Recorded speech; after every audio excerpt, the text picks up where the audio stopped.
La conversación está sobre la mesa, y no la ha puesto ni la prensa tradicional, ni los programas habituales, ni mucho menos Rocío Carrasco. La conversación la ha puesto la calle, las redes, la opinión pública y hasta antiguos amigos y colaboradores que durante años estuvieron a su lado y ahora se han atrevido a decir lo que antes ni se insinuaba, que Rocío Carrasco no está actuando sola. Que no se mueve por sí misma. Que alguien decide por ella. Y esos nombres, pronunciados cada vez con más fuerza, son siempre los mismos. Fidel Albiac y Anabel Dueñas. Ahora bien, aquí no estamos hablando de secuestro físico. Nadie está diciendo que Rocío esté encerrada bajo llave ni retenida contra su voluntad en una habitación. Lo que sí se está planteando, y con una insistencia que empieza a incomodar en el propio entorno mediático, es algo quizá más inquietante, que Rocío está retenida emocionalmente, aislada socialmente, apartada de cualquier influencia externa que pudiera cuestionar su discurso.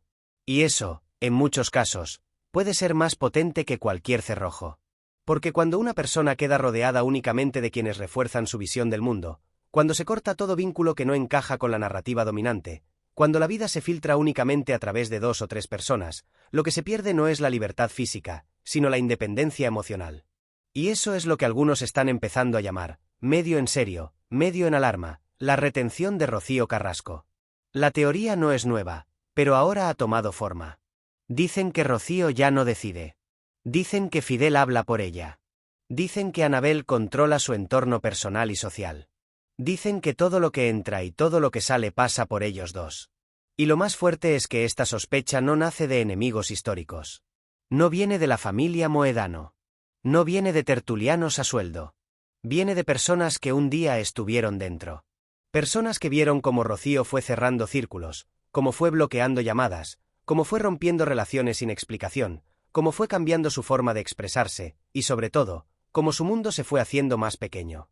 Porque si algo caracteriza la situación actual de Rocío Carrasco es esto. Antes tenía conflicto. Ahora tiene silencio. Y el silencio, cuando se vive acompañado de solo 2 personas, no es calma. Es dependencia. ¿Por qué ahora se está hablando de esto? Porque hay quien asegura que Rocío ha llegado a creer que cualquier persona que no esté en su núcleo cercano es una amenaza. Que todos quieren algo de ella.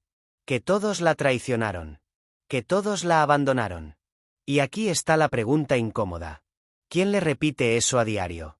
Porque nadie llega solo a esa conclusión. Nadie rompe con toda su familia de sangre y con el 90% de sus amistades, sin una voz constante reforzando la herida. Esa voz es Fidel. Esa presencia constante, emocional y simbólica, es Anabel.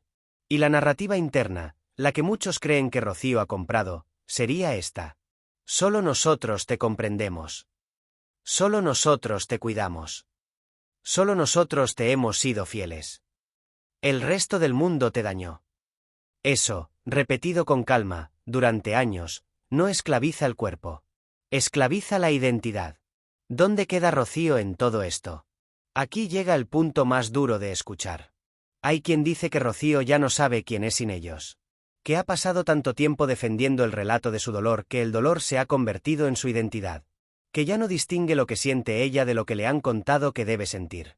Eso no es secuestro físico. Es algo mucho más profundo. Es dependencia emocional estructural. Es pérdida de autonomía psicológica. Y cuando una persona pierde eso, se queda en manos de quienes la acompañan. Por eso, lo que algunos están llamando jugada maestra no es encierro. Es estrategia. Es gestión. Es dominio narrativo. Y la pregunta que empieza a escucharse ahora es devastadora. ¿Todavía queda Rocío en Rocío? Para entender lo que se está diciendo ahora sobre Rocío Carrasco, hay que hablar de Fidel Albiac, pero hay que hacerlo con precisión. No desde la caricatura, no desde el enemigo público, no desde el odio, sino desde el papel real que ha tenido en la vida de Rocío en los últimos 20 años. Porque hay algo que nadie, ni sus detractores ni sus defensores, puede negar. Fidel ha sido constante. Fidel no se ha movido. Fidel no ha desaparecido. Fidel ha estado ahí cuando otros no. Eso, en una historia marcada por traumas familiares, por duelos, por pérdidas, por abandonos y por figuras emocionales que se rompieron, tiene un efecto enorme. Cuando una persona siente que todo lo que la rodea se derrumba, el que permanece se convierte en ancla. Y cuando el ancla se convierte en la referencia principal, esa persona también se convierte en filtro.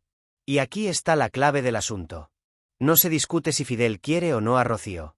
No se discute si la cuida. No se discute si la protege. Se discute desde dónde la protege. ¿Y a costa de qué? Los que estuvieron cerca dicen que Fidel funciona así. No prohíbe. No obliga. No ordena. Pero opina. Matiza. Sugiere. Comenta. Interpreta. Y, poco a poco, quien escucha empieza a mirar el mundo a través de ese punto de vista. Esto no es manipulación explícita. Esto es influencia emocional de pareja. Cuando alguien está muy frágil, cuando está roto, cuando ha vivido dolor profundo, se agarra a la única voz que no se derrumba. Y esa voz, para Rocío, ha sido siempre Fidel. Esto ha generado una dinámica que, según compañeros, periodistas que conocieron a la Rocío de antes, y gente que ha trabajado a su lado, se resume así. Si hablas con Rocío, hablas con Fidel. No porque él hable por ella, sino porque ella adopta su lectura del mundo. Y esa lectura del mundo tiene características concretas. Quien no te apoya, te traiciona. Quien no te cree, te ataca. Quien no está contigo, está contra ti. Quien te pide matices, quiere desestabilizarte. Ese es un marco emocional cerrado. Y cuando un marco emocional se cierra, todo lo que queda fuera se convierte en amenaza. Y así, poco a poco, ocurrió esto. Rocío dejó de escuchar voces externas. Dejó de atender a familiares. Dejó de reunirse con gente que la conocía de antes. Dejó de mantener amistades que podían cuestionar su relato. Dejó de estar en espacios donde se encontraba con otras versiones de la historia. Todo pasó a canalizarse a través del mismo núcleo. Y ese núcleo estaba compuesto por Fidel y Anabel. ¿Y dónde entra Anabel Dueñas en todo esto? Aquí viene la pieza que muchos no habían visto hasta ahora. Anabel no es solo amiga. No es solo compañía. No es solo voz de apoyo. Anabel es el puente emocional que completa la ecuación. Fidel aporta estructura. Anabel aporta afecto cotidiano. Anabel es la que acompaña en las conversaciones largas. La que está en la casa. La que está en los silencios. La que acompaña los estados emocionales. La que sostiene el clima. Y cuando una persona está rodeada únicamente de dos voces que no se contradicen entre sí, esa persona deja de contrastar la realidad con otros puntos de vista. Aquí no estamos hablando de maldad. Estamos hablando de dependencia relacional. Cuando una persona está emocionalmente herida, baja las defensas. Y cuando baja las defensas, se vuelve permeable a las interpretaciones externas. Y cuando esas interpretaciones vienen siempre de las mismas personas, la identidad se reestructura en función de esas voces. Eso es lo que mucha gente llama ahora aislamiento afectivo. Una forma de vida donde no hay gritos, no hay encierros, no hay prohibiciones. Solo ausencias. Ausencia de otras voces. Ausencia de otras relaciones. Ausencia de contraste. Ausencia de alternativas. Y cuando el mundo se reduce a dos personas, esas dos personas se convierten en la realidad misma. Por eso se habla de retención. No física. No judicial. No violenta. Sino emocional y relacional. Rocío no está encerrada. Pero su vida tiene fronteras invisibles. Y las ha asumido como naturales. Porque cuando algo se sostiene durante suficiente tiempo, deja de parecer encierro. Y empieza a parecer identidad. La pregunta que comienza a escucharse ahora en tertulias, en pasillos de productoras y en conversaciones de quienes la conocieron antes es esta. ¿Rocío ha dejado de ser ella o simplemente se ha convertido en la versión que puede sobrevivir sin romperse? La diferencia es pequeña. Pero lo cambia todo. Para entender por qué ahora se habla de aislamiento emocional en el caso de Rocío Carrasco, hay que observar un patrón que muchos han señalado durante años, pero que recientemente se ha hecho imposible de ignorar: la desaparición progresiva de voces alrededor de ella. No fue de golpe. No fue una ruptura dramática. No hubo un único momento en el que Rocío dijera se acabó. Fue algo lento, muy lento, casi imperceptible para el ojo externo. Un proceso de cierre de círculos, capa a capa, relación a relación, vínculo a vínculo. Primero se rompieron los vínculos familiares más visibles. La relación con su hija Rocío Flores fue la primera en romperse de manera pública y dolorosa. No vamos a entrar en hechos judiciales, porque eso ya está juzgado y registrado. Pero sí en lo emocional. La ruptura fue total. No hubo diálogo después. No hubo mediación. No hubo reconstrucción. Y lo más significativo, Rocío no permitió que nadie intentara acercarlas. Cualquier intento de terceras personas por tender puentes era interpretado como traición. El mensaje interno parecía ser: si estás con ella, estás contra mí. 2. Luego se cortó el vínculo con su hijo, David. Un joven con discapacidad, que siempre había sido protegido desde fuera.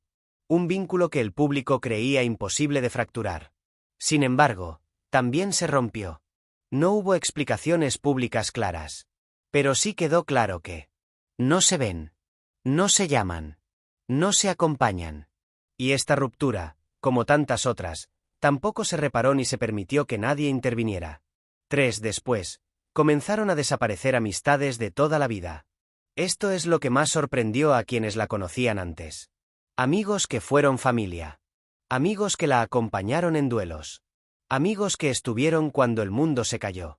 Gente que la quería antes de Fidel y antes de la narrativa del dolor. Uno a uno, esos amigos fueron saliendo de su vida. No de forma brusca. No con discusiones. Simplemente, dejaron de estar. Y aquí viene lo más inquietante. Cuando alguien preguntaba por ellos o por la relación, la respuesta era siempre la misma. No eran buenos para mí. 4. Finalmente, desaparecieron también voces neutrales. Periodistas que nunca la atacaron. Profesionales que siempre le mostraron respeto. Personas que podían ofrecer otra perspectiva. Sin tomar partido. Incluso esas voces fueron descartadas. ¿Por qué? Porque una perspectiva distinta cuestiona la narrativa dominante. Y sostener la narrativa se había convertido en prioridad emocional. ¿Y quiénes quedaron cuando se cerró el círculo? Solo 2 nombres. Fidel y Anabel. Todo lo demás, según la versión de quienes lo observan desde fuera, se convirtió en ruido, amenaza, traición, dolor. El mundo se redujo a un microclima. Una casa. 2 voces. Una historia repetida. Y cuando una historia se repite de la misma forma durante años, acaba convirtiéndose en verdad emocional, aunque no sea la única verdad posible. 5. ¿Por qué nadie puede llegar a Rocío ahora? Porque para llegar a alguien, hace falta espacio. Y Rocío no tiene espacio libre alrededor. Cada intento de acercamiento desde fuera, incluso desde posiciones respetuosas, termina en bloqueo emocional. No es agresividad. No es odio. Es algo mucho más complejo. Miedo. Miedo a que cualquier contacto externo rompa el equilibrio interno en el que vive. Porque ahora, su estabilidad está construida sobre una estructura muy frágil. Un relato cerrado. 2 figuras protectoras. Un pasado convertido en identidad. Una herida convertida en bandera. Y sí, esa estructura protege, pero también encierra. 6. ¿Rocío es consciente? Aquí está la pregunta que divide a todo el mundo. Hay quienes dicen que sí, que Rocío ha elegido esto libremente. Hay quienes dicen que no, que Rocío depende emocionalmente del filtro que otros han construido para ella. Y hay quienes afirman que las 2 cosas pueden ser ciertas al mismo tiempo. Porque a veces, la prisión emocional más fuerte es aquella en la que uno cree que está seguro. La realidad es esta. Rocío no es una mujer sin voluntad. No es una marioneta. No es alguien débil. Pero sí es una mujer con una herida enorme. Y con un relato identitario construido alrededor de esa herida. Y quien controla la narrativa. Controla la vida. No físicamente. No legalmente. No desde el castigo. Sino desde el interior. Desde la emoción. Desde lo que se cree verdadero. Si alguien mira desde fuera la vida actual de Rocío Carrasco, puede llegar a una conclusión engañosa, que está rodeada, acompañada, cuidada. Que tiene una pareja que la protege, una amiga que la sostiene y un relato en el que refugiarse. Pero cuando uno observa más de cerca, cuando analiza la estructura emocional que hay debajo, aparece otra lectura muy distinta. No está sola, pero está aislada. No está abandonada, pero está limitada. No está encerrada, pero vive dentro de una jaula que no parece jaula. Esto es lo que en psicología se llama dependencia emocional estructurada. No nace de la debilidad. Nace de 2 factores combinados. Una persona con una herida profunda, no resuelta. Alguien que se convierte en la referencia absoluta para gestionar esa herida. Y cuando eso se sostiene durante años, La persona herida deja de distinguir dónde acaba su identidad y dónde empieza la del otro. Fidel no domina con imposición. Domina con presencia constante. Él es quien interpreta lo que ocurre. Quien selecciona lo que entra. Quien filtra lo que se dice. Quien decide qué conversaciones merecen ser escuchadas. No hace falta prohibir nada cuando la persona cree, por sí misma, que no necesita a nadie más. Y eso es lo verdaderamente potente. Porque lo más difícil de romper no es una prohibición, sino la idea de que solo estas dos personas me cuidan. Solo aquí estoy segura. Solo este entorno me protege. Eso no encierra desde fuera. Eso encierra desde dentro. ¿Dónde entra Anabel en esta ecuación? Anabel no es control. Anabel es sostén emocional. Ella es el abrazo, la canción, la compañía suave, el ambiente cálido, la presencia cercana. Cuando alguien vive con alto dolor emocional, el afecto cotidiano es determinante. Y Anabel es eso. La que acompaña el día a día. La que valida. La que calma. La que crea hogar. Pero, atención. Ese afecto no es neutral. Ese afecto no abre. Ese afecto cierra. Porque no invita a que entren nuevas personas. Refuerza la idea de que con ellos dos es suficiente. Y aquí aparece la paradoja. Rocío no se siente prisionera. Se siente protegida. Pero la clave es: ¿protegida de quién? De su familia. De sus hijos. De cualquier voz externa que no coincida con la narrativa principal. De cualquier persona que la recuerde antes de su herida. Porque lo que Rocío teme no es volver a sufrir. Es volver a sentir. Sentir lo que no resolvió. Sentir lo que evitó. Sentir lo que quedó congelado. Y ahí está el punto central. El relato del dolor le sirve para no tener que enfrentarse al dolor verdadero. ¿Qué papel juega la exposición mediática en todo esto? Gigante. Cuando Rocío empieza su docuserie, cuando habla públicamente, cuando convierte su historia en discurso político y social, ocurre algo importantísimo. Su dolor deja de ser algo interior. Y pasa a ser su identidad pública. Y cuando el dolor se convierte en identidad, ya no se puede soltar fácilmente. Porque si ella deja ese dolor, ¿qué queda? ¿Quién es? ¿Quién la mira? ¿Quién la escucha? ¿Quién la sostiene? Ese dolor, convertido en bandera, le ha dado atención, reconocimiento, apoyo público, narrativa clara, sentido de pertenencia. Y también le ha dado miedo a perderlo. Porque si Rocío suelta ese dolor, entonces tendría que enfrentarse a su hija, su hijo, su familia, la memoria de su madre y su padre, sus propias decisiones. Y eso no lo soportaría sola. Por eso necesita a Fidel. Por eso necesita a Anabel. No porque sean opresores. No porque manipulen de forma maliciosa. Sino porque sin ellos, tendría que mirarse. Y mirarse significa romper la estructura con la que ha sobrevivido hasta hoy. Entonces sí, la jugada es maestra. No es encierro físico. No es control visible. No es dominación explícita. Es acompañamiento total. Presencia absoluta. Bloqueo de alternativas. Afecto que no permite expansión. Es una jaula donde las rejas son las heridas. Y los carceleros son los salvadores. Y cuando una persona siente que alguien la salvó, le entrega todo a cambio. Incluso la posibilidad de volver a elegir. Si algo ha hecho que esta situación se enquiste y se vuelva prácticamente inamovible, no ha sido solo el entorno cercano de Rocío. Ha sido, sobre todo, la televisión. Pero no cualquier televisión. No la televisión espectáculo, ni la televisión de conflicto rápido. Estamos hablando de la televisión que construye narrativa. La televisión que no solo muestra, sino que explica cómo hay que interpretar lo que se muestra.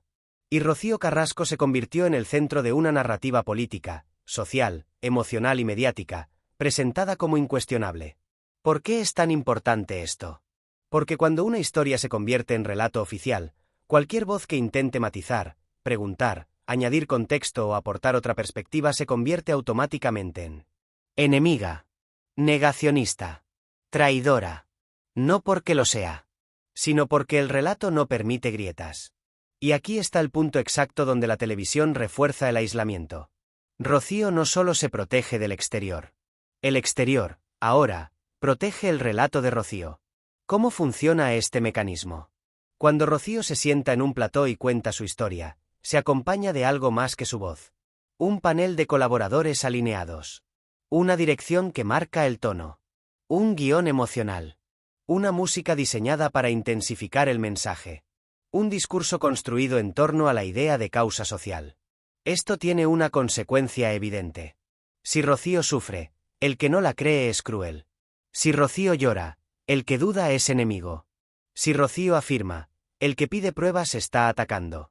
Así, el debate deja de ser debate. Se convierte en moral. Y cuando una historia se vuelve moral, ya no se puede discutir. Solo se acata. ¿Qué provoca eso en Rocío internamente? Refuerzo constante. Cada vez que duda, el entorno, televisivo, mediático y emocional, le dice: tú tienes razón. Todo lo que sientes es cierto. Tu dolor es prueba suficiente. Eso calma. Eso da seguridad. Eso da identidad.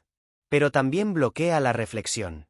Porque para reflexionar hay que aceptar que puede haber partes de la historia que no se recuerdan igual, interpretaciones que varían, momentos en los que uno también pudo dañar, callar, actuar mal o actuar desde el miedo. La reflexión implica responsabilidad compartida. Y en este relato, si hay responsabilidad compartida, la estructura entera se tambalea. Por eso, el discurso tiene que permanecer cerrado. ¿Qué pasa cuando alguien, desde fuera, intenta introducir matices? No importa quién sea. No importa si tiene buena intención. No importa si fue alguien que la quiso de verdad. La respuesta siempre es la misma. Se bloquea. Se corta. Se invalida. Se convierte en amenaza. Porque la amenaza no es la persona. La amenaza es lo que trae, otra versión posible. Y otra versión posible es justo lo que el sistema emocional actual de Rocío no puede sostener. ¿Qué papel juega aquí Fidel? Él es quien negocia, decide y gestiona la imagen pública. No necesita aparecer. No necesita hablar. No necesita exponerse. Él está en la estructura de la narrativa. En cómo se cuenta. En cómo se presenta. En cómo se defiende. Y al no estar visible, tampoco está atacable. ¿Y qué papel juega Anabel? Ella refuerza el discurso desde el afecto. Cuando hay un momento de duda emocional, ella abraza el relato, lo sostiene, lo suaviza, lo humaniza. Es la suavidad que complementa la firmeza de Fidel. Y juntas, esas dos fuerzas crean algo muy poderoso. Una identidad que no necesita contrastarse con nadie más. ¿Qué significa esto en la práctica? Que ahora mismo, no hay forma de entrar en el mundo de Rocío desde fuera. No hay puerta abierta. No hay hueco. No hay grieta. Todo está perfectamente sellado por relato emocional, estructura mediática, afecto interno, dependencia psicológica. Es lo que muchos llaman la muralla de Rocío. Pero atención. Las murallas protegen. Pero también encierran. Y nadie sabe si Rocío se siente segura dentro de ella. O prisionera sin darse cuenta. Eso solo lo sabe ella. Y hoy, ella no lo dice. Cuando se llega a este punto de la historia, uno podría pensar que todo está perdido. Que la situación es irreversible. Que Rocío Carrasco está condenada a vivir dentro de un círculo cerrado, sostenido por Fidel, suavizado por Anabel y blindado por un relato mediático que no permite grietas. Pero la realidad humana es más compleja. Y si algo sabemos de Rocío es que, a pesar de todo lo que ha vivido, no es una mujer débil. Es una mujer marcada. Es una mujer herida. Es una mujer que cargó con demasiado pronto. Pero también es una mujer que ha demostrado una capacidad brutal para resistir. Y aquí está el punto crucial. La resistencia no siempre significa fortaleza. A veces significa congelación. Rocío lleva años sobreviviendo, no viviendo. Y eso, tarde o temprano, pasa factura. ¿Qué tendría que ocurrir para que Rocío recupere autonomía emocional? 3 cosas. 3 movimientos internos. Nada que venga de fuera. Nada que nadie pueda imponerle. Nada que se logre con presión. Porque si algo está claro es que, cuanto más se la presiona desde fuera, más se encierra hacia adentro. Entonces, el cambio solo puede venir de ella. 1. Que Rocío se permita dudar. No de todo. No de su dolor. No de su relato. No de lo vivido. Sino de la interpretación unívoca de ese dolor. Que pueda hacerse una pregunta que hasta ahora no ha podido formular. ¿Y si hubiera otra forma de mirar lo que pasó? Solo esa pregunta ya abriría la primera grieta. Y las grietas, aunque pequeñas, permiten entrar luz. 2. Que pueda volver a hablar con alguien que no sea Fidel ni Anabel. No para contradecir. No para convencer. No para discutir. Solo para recordar quién era antes de que el dolor fuera su identidad. Puede ser un amigo antiguo. Puede ser un familiar que no la juzgue. Puede ser alguien de su pasado que la conoció fuera del trauma. No para resolver nada. Solo para volver a verse en otra mirada. Porque la identidad se sostiene en el espejo de los otros.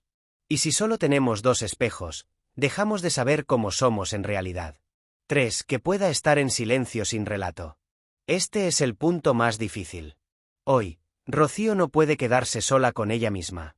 Porque si lo hace, aparece todo lo que ha evitado sentir. Culpa. Miedo. Amor perdido. Nostalgia de los hijos. La herida con su madre. La ausencia de su padre. La vida que pudo haber sido. La vida que ya no puede volver. Ese silencio es el que Fidel amortigua. Ese silencio es el que Anabel acompaña. Ese silencio es el que la televisión llena de significado. Pero la verdadera libertad emocional no nace del relato. Nace del silencio. ¿Va a ocurrir este proceso? No ahora. No pronto. No delante de las cámaras. Pero ocurrirá. ¿Cómo lo sabemos? Porque ningún relato se sostiene eternamente sin grietas. Ninguna identidad basada en el dolor puede sostenerse sin agotamiento. Ninguna estructura emocional cerrada resiste cuando la vida cambia, y la vida siempre cambia. ¿Cuál es el futuro más probable? Rocío no regresará a su familia de manera dramática ni pública. No habrá abrazo televisivo. No habrá reconciliación espectacular. Si ocurre, será pequeño. Será íntimo. Será silencioso. Una llamada. Un mensaje. Un encuentro lejos de cámaras. Un ¿cómo estás? Sin pretensiones. Un te escucho, sin relato. Eso es lo que realmente rompe jaulas. No los discursos. No las denuncias. No las entrevistas. No las docuseries. Sino el contacto humano sin objetivo. Y si eso ocurre, aunque sea una vez, aunque sea durante 5 minutos. Entonces Rocío volverá a sentir algo que lleva años sin experimentar. Propia voz. No la voz del relato. No la voz del dolor. No la voz del entorno. No la voz del pasado. Sino su voz. Y si eso ocurre, todo lo demás se recoloca. No para volver atrás, porque atrás ya no existe. Sino para poder vivir adelante. Al final, la pregunta no es si Rocío está retenida. Ni si Fidel controla. Ni si Anabel sostiene. La verdadera pregunta es: ¿cuándo escucharemos de nuevo a Rocío sin nadie alrededor? Ese día, sabremos si la jaula era refugio o prisión.